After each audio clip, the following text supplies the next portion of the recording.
声中那冷风吹来，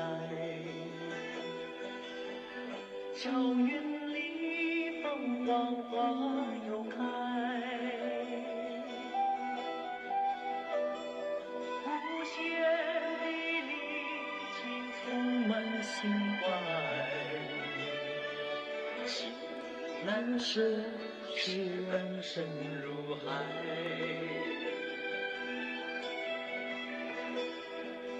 回忆当年离乡背井，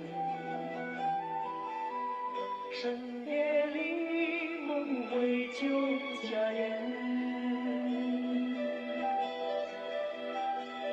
游子的热泪真怎办？最难忘父亲的字眼。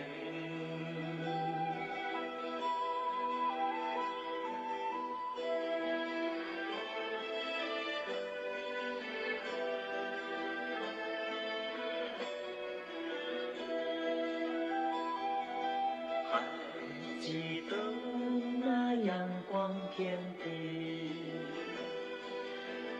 也记得寒风有苦雨。无论是快乐是日子，最温暖美好的友谊。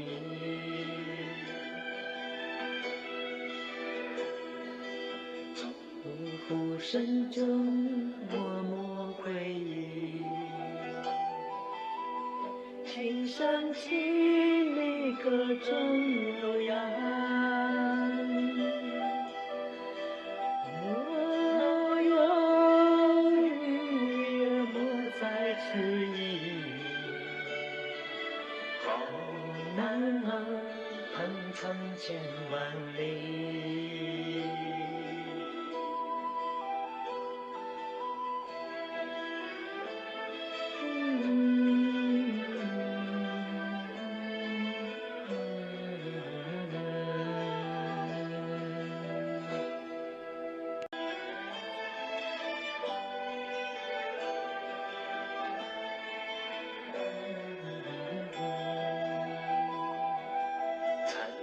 声中那冷风吹来，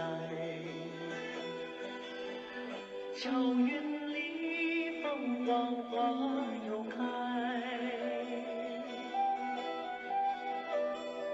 无限的力情充满心怀，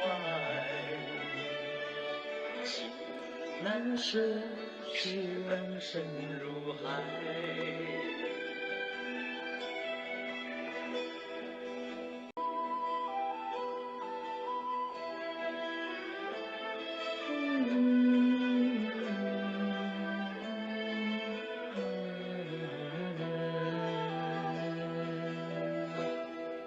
Accordingly then, Smith v. Van Gorkum's problem is that it is a case in which the facts and the findings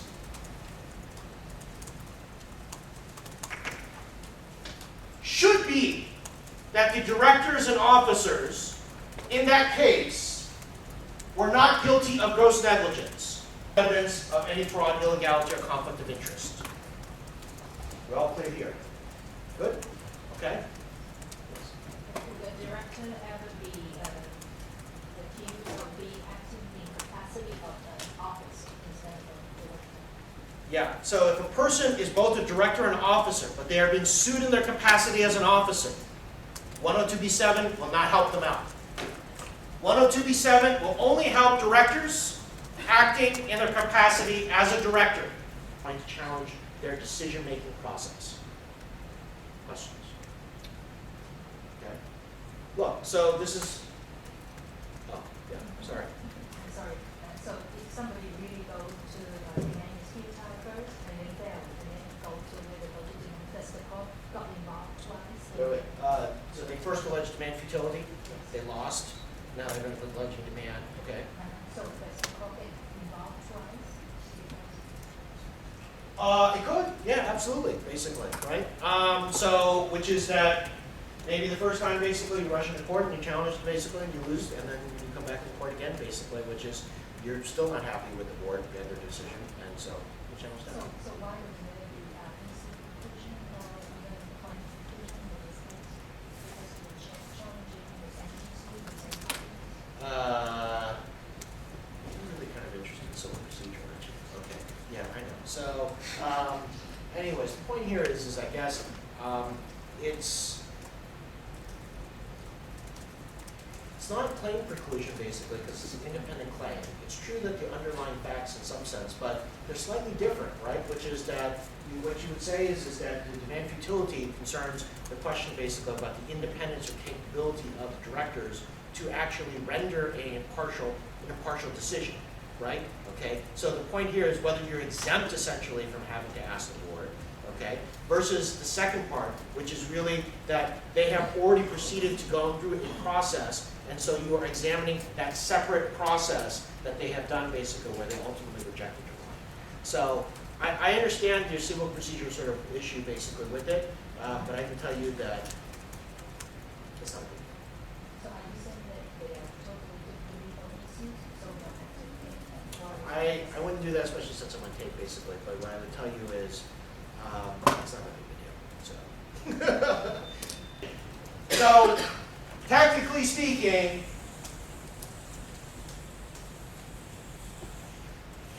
duty of bad faith lies in actually a duty of loyalty.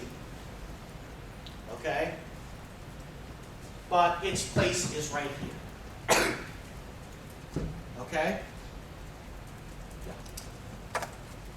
last time you seem to be saying that the intentional derivative something is related to a certain rank of 102 B7. And Yeah. now it seems that you're saying that it's a conscious disregard. Did I screw those two things up? Okay, so yeah, so just switch them. So which one is the thing that is supposed So to I think is it intentional disregard, is it intentional dereliction of duty, basically? So, all right, so I apologize. Sucks, man. All right, so switch these two. Sorry. The names have changed, but the principle is still the same.